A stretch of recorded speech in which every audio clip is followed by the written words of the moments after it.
slides. Jen, does it look good? Okay.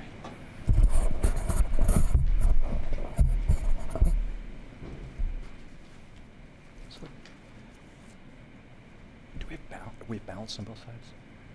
Okay. All right. Good morning. My name is David Chiu. I'm the City Attorney of San Francisco, and I want to thank all of you for being here today. We are here to announce a first-of-its-kind lawsuit against the largest manufacturers of ultra-processed foods. Ultra-processed foods that are making us sick, plain and simple. These products in our diets are deeply linked to serious health conditions, imposing enormous costs on millions of Americans and cities and states across our country. Our case is about companies who design food to be harmful and addictive and marketed their products to maximize profits. Like the tobacco industry, they knew their products make people very sick, but hid the truth from the public, profited from untold billions, and left Americans to deal with the consequences. Over the years, our San Francisco City Attorney's Office has successfully held accountable industries that profited enormously from products that they knew harmed the health of millions: tobacco, lead paint, opioids. This is our next fight. So what are ultra-processed foods? We're talking about food that is not food, that is not found in nature, created by combining artificial chemicals with industrialized processes. You can see a few of the worst offenders right here. While ultra-processed foods often have high sodium, added sugar, saturated fats, the health concerns are not just the amount of calories, fat, or salt. Ultra-processed foods themselves cause unique health risks because of their chemicals, because of how those chemicals are combined, the processes by which they are made. The industry has created thousands of new chemicals, which the body metabolizes and craves differently. And they are designed to be addictive. Addictiveness is a feature, not a bug. I want to just share a quick personal story. When I was a kid, my mom used Pringles to get me to take swim lessons. And to this day, I love my Pringles. But they are designed to be highly addictive. In recent decades, this industry has flooded the American food supply. Today, they make up 70% of our food supply. There's no one who can completely avoid ultra-processed foods. So what's the harm? Ultra-processed foods have created an enormous public health crisis with skyrocketing healthcare costs. As the consumption of these products has risen, so has chronic disease. Many recent studies and massive data sets have confirmed the very clear link between ultra-processed foods and chronic diseases. Type 2 diabetes, fatty liver disease, heart disease, kidney disease, colorectal cancer, Crohn's disease, depression. And the impact on children has been particularly alarming. Unprecedented levels of obesity and type 2 diabetes. We have reached a tipping point in the scientific research about the harm of these products. Significant studies have been coming out confirming what we know. Just this month, Lancet published 3 papers. Last month, the Journal of the American Medical Association wrote about it, and so on. International consensus by the scientific community, despite industry attempts over many years to deny, deceive, and literally pay off scientists. Now, how did this happen? The tobacco industry drove the rise of ultra-processed foods. Starting in the 1960s, Big Tobacco Starting in the 1960s, Big Tobacco bought major food companies. R.J. Reynolds purchased Nabisco and Del Monte. Philip Morris purchased General Foods and Kraft. In the 1970s, the food industry consolidated. These companies then transferred people, ideas, technology from Big Tobacco to the food industry. They used Big Tobacco tactics to research, design, and sell addictive products. They used addiction science and marketing techniques that followed the Big Tobacco playbook of creating the illusion and erosion of consumer choice. On the marketing front, they bombarded kids with product messages and advertising with cartoon mascots, from Tony the Tiger and Fred Flintstone to Paw Patrol. They use integrated marketing strategies with toy manufacturers and child-focused media companies, from Disney and Nickelodeon to Mattel, Nintendo, and Marvel. And they specifically targeted low-income communities of color and their kids. And I'll just note that this is not just about what we think of as junk food.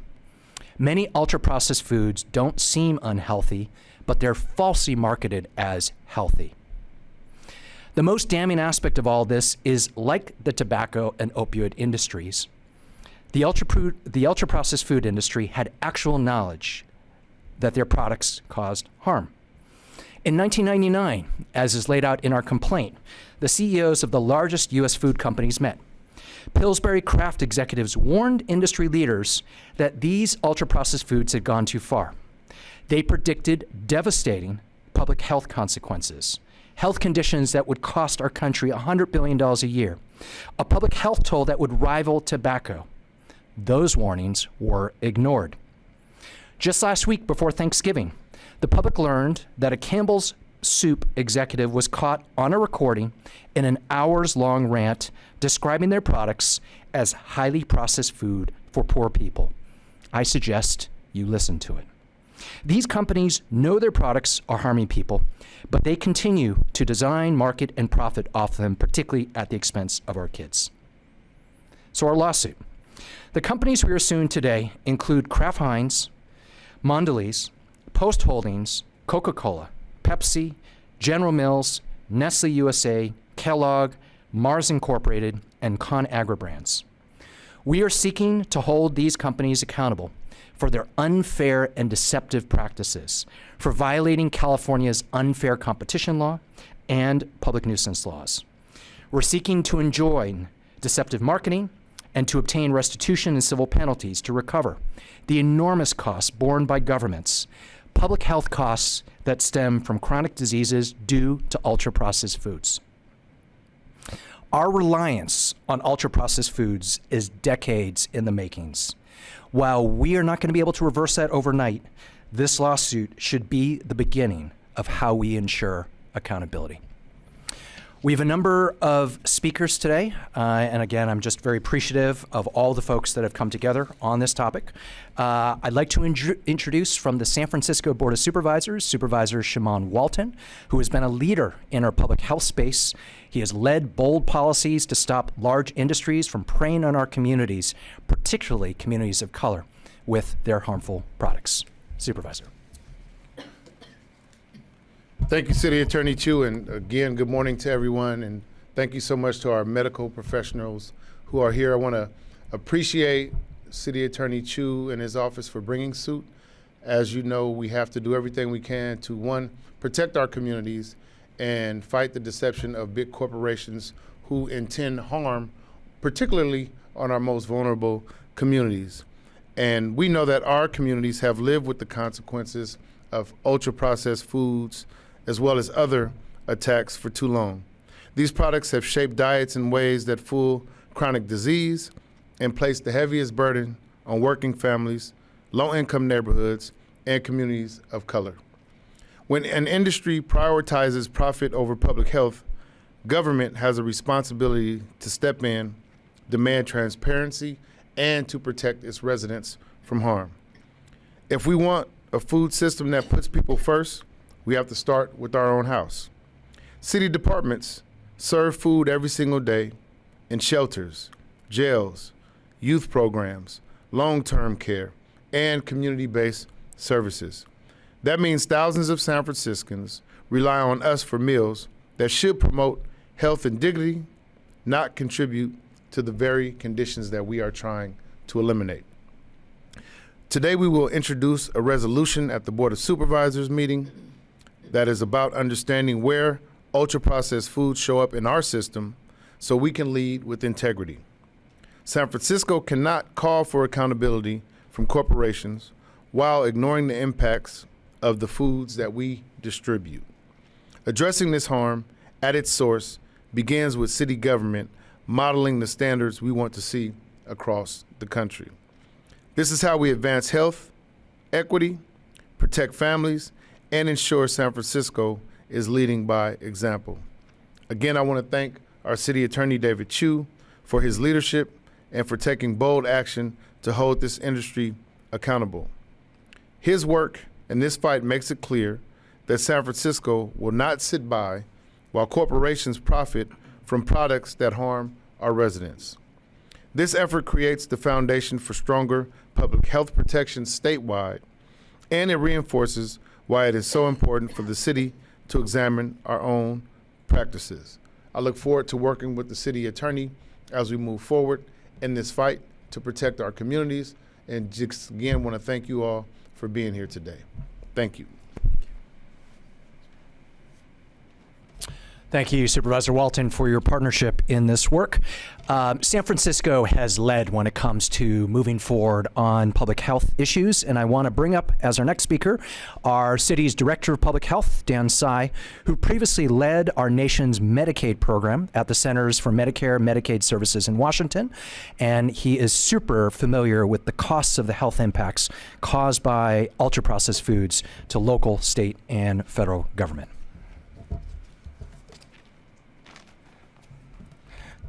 Thank you. Good morning. I want to thank the city attorney for raising this issue and bringing supervisor and others here.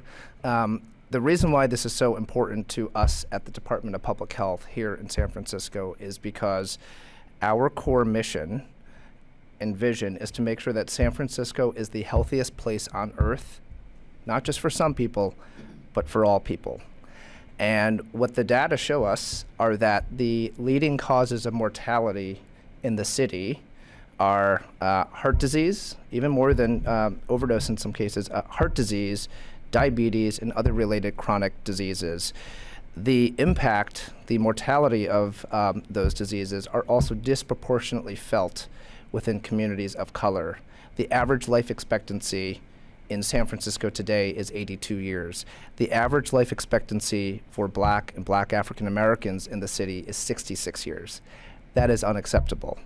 When you look at the drivers of what leads to that delta, that difference in mortality in lost years, and you look at the causes of mortality, heart disease, diabetes-related conditions are clearly related to that. I do not believe it is possible to make San Francisco the healthiest place on earth for all people without also looking at and addressing food, because food is health. And you will hear from our subject matter experts in the city and clinicians and researchers and all across the country the very compelling linkage between ultra-processed food and the addictive nature of that and the downstream health outcomes and mortality and other things that I've just noted. And communities of color, low-income communities have been disproportionately impacted on this. I also want to note some of the financial costs and other health outcomes that we as a system face. By 2031, healthcare spending is expected to reach $7 trillion. Much of that burden is borne by states, cities, and the public healthcare system in the United States. Between Medi-Cal obligations, employee health benefit obligations, public health initiatives, the state of California and San Francisco are spending billions of dollars a year on healthcare. In 2024, Medi-Cal accounted for approximately $124 billion in expenditures. 3.95 billion of that expenditure is attributable to San Francisco. And diabetes was one of the leading causes of death and hospitalization in San Francisco between 2017 and 2021. As we've rolled that data forward, that continues to play out, as is heart disease, and diabetes is a major contributor to a whole range of heart disease. Hospitalizations from diabetes, hypertension, heart disease were substantially higher for communities of color than across, and low-income communities than across all of San Francisco. All that paints a very compelling picture for San Francisco to be the healthiest place on earth for all people. For us to think about the public health burden and human impact and financial impact on the public health system, we have to look at food, which is a core part of health, which is why I and we at the department are very grateful for the city attorney and everybody here for really taking this on. Thank you very much. Thank you, Director Tsai, for your leadership. So our San Francisco City Attorney's Office, we are joined in this lawsuit by three outstanding private law firms, Andrus Anderson, DiCello Levitt, and Morgan & Morgan, all of which have extensive experience fighting industries that harm public health. I'd like to invite two of those attorneys to speak today, Fu DeBras from DiCello Levitt and Renee Rocha from Morgan & Morgan. Thank you, City Attorney. Good afternoon, everyone. Let's move over. Come on, Renee. It is truly our honor to stand with the City Attorney and the attorneys of San Francisco, Yvonne Mayer, Sarah Eisenberg, Ronald Lee, and Jesse Lanier. It takes a great deal of courage to make a decision to move forward and to tackle such a crisis for the city of San Francisco and to set an example for people across the country. This case is as personal as it gets. Philip Morris and R.J. Reynolds, the biggest of the big tobacco companies who unleash tobacco addiction and cancer on our communities, decided to use that same technology, all their money, all their cunning, to use that same science to create a whole new type of quasi-food, which is what this is, UPFs or ultra-processed foods.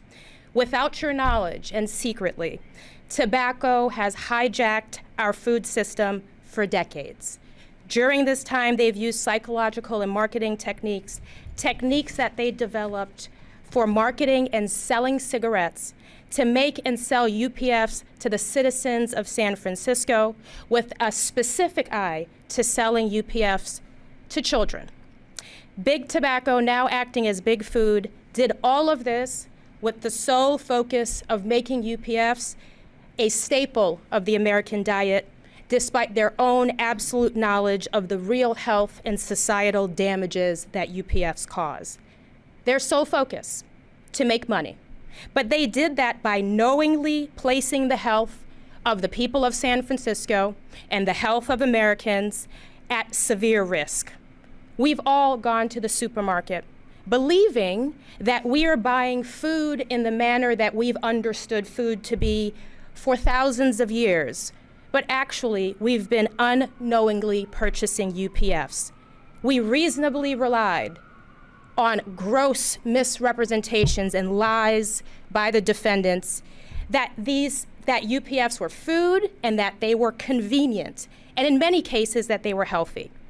But now we know that not only were those representations untrue, but that these commonplace products, gummy fruit snacks, Pop-Tarts, Hot Pockets, ready-made meals, and liquid cheese products actually change the way our children's bodies process food, and that these physiological changes were by design and with devastating effects to the people and the children of San Francisco.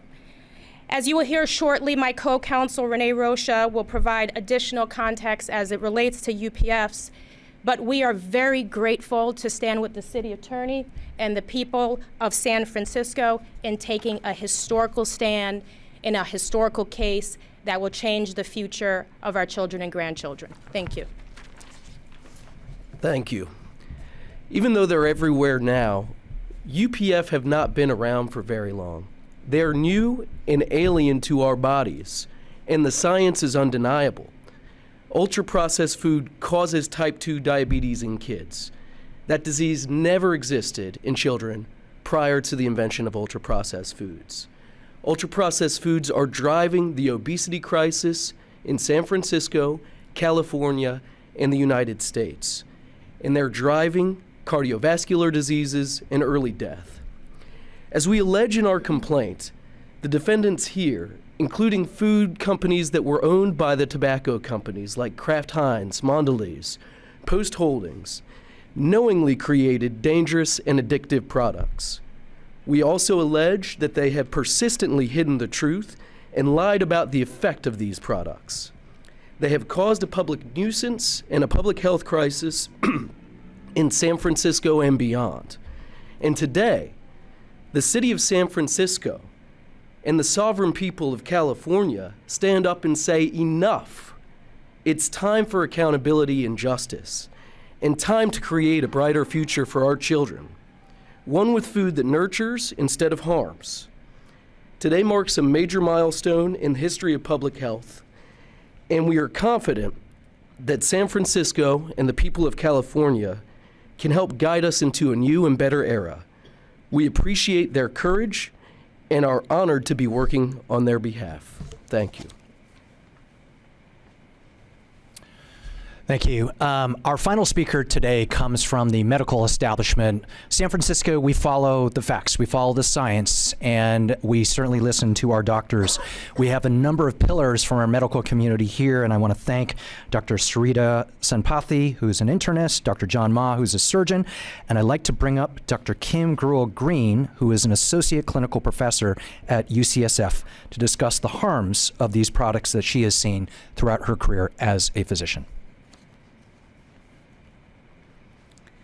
Good morning, and thank you so much, Attorney General, City Attorney General.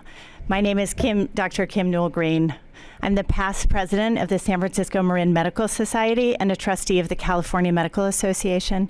But I'm speaking here today as a pediatrician and a mom, where I am terrified about what ultra-processed foods are doing and have done to our kids and families. I see every day how they are impacting our kids, my patients, and all of our families. Research has shown that these foods now make up nearly 70% of the calories in children's diets in the United States.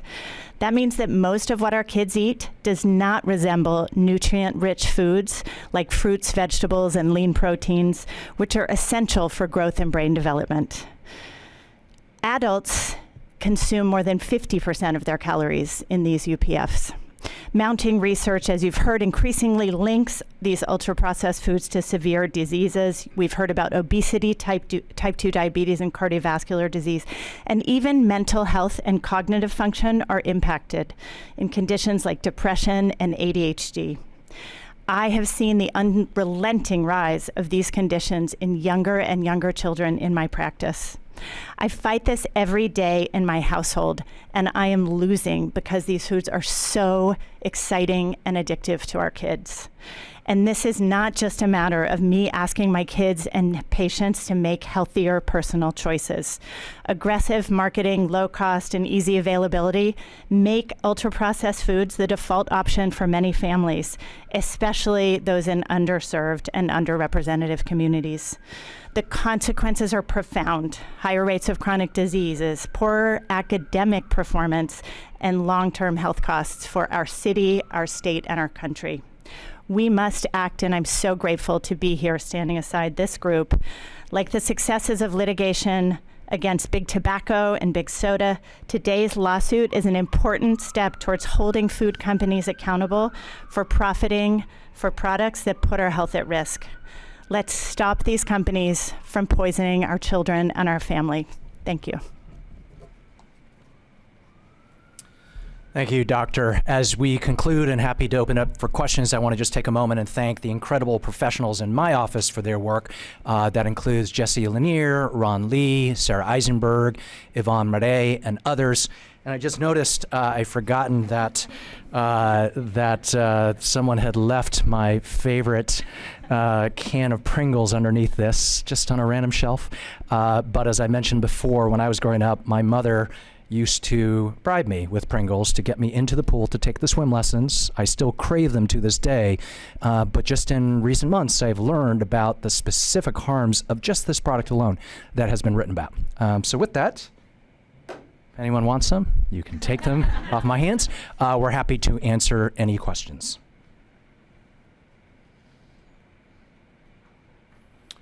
Or, okay, go ahead.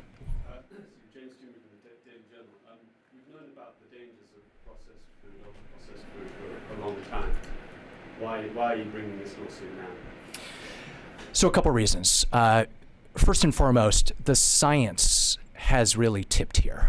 There have been studies for many, many years, but all the massive data sets, all of the studies around the world show the link between ultra-processed foods and all of the horrific public health impacts that we've been talking about, the cancers, the diseases.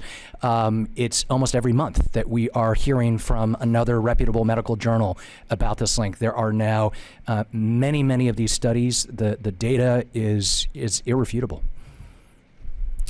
Elizabeth Cook with CBS News. The VP of the Consumer Brands Association says there's, quote, no scientific definition of ultra-processed foods, and these companies are making efforts to make their products healthier and safer by adding protein and fiber. What's your response to that? So we've heard that from the industry. The industry likes to quibble on whether there's a definition or not. There's a very clear understanding of what ultra-processed foods are about.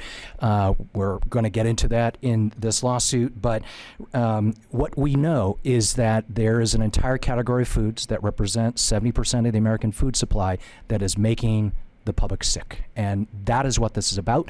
There are definitions that are out there that we will discuss in the lawsuit. It's referenced in our complaint, but we look forward to having that discussion in court. The Consumer Brands Association is saying that these companies are keeping grocery prices down for consumers. Is there a way to provide healthy food at an affordable price for families? First of all, absolutely. There are plenty of examples of affordable foods that are not ultra-processed, but I would say that diabetes is unaffordable.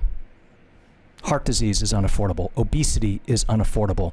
These industries are peddling products that have caused Americans to be addicted and are leading to long-term costs that are absolutely unaffordable for all of us and are unaffordable for city and state governments around the country.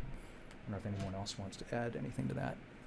Just a follow-up question. Are you seeking to change marketing practices? Are you seeking to remove certain ingredients? Are you seeking to limit sales? I mean, this lawsuit. So there's nothing about the lawsuit that would ban any products, but it is our perspective that this is an industry that is engaged in highly deceptive advertising. So we're certainly looking to address advertising, and we certainly want to ensure accountability on the part of industries that has created enormous costs on society, on public health systems, on human beings. So we'll be looking to get accountability for those costs. Anyone else? Does that look like monetary compensation or? Absolutely, we will be seeking monetary compensation. Any final questions? If not, we have a bunch of folks here who are happy to do interviews. And with that, again, I just want to appreciate everyone standing with us and others who have worked with us on the filing of this lawsuit. The story will continue. Thank you very much.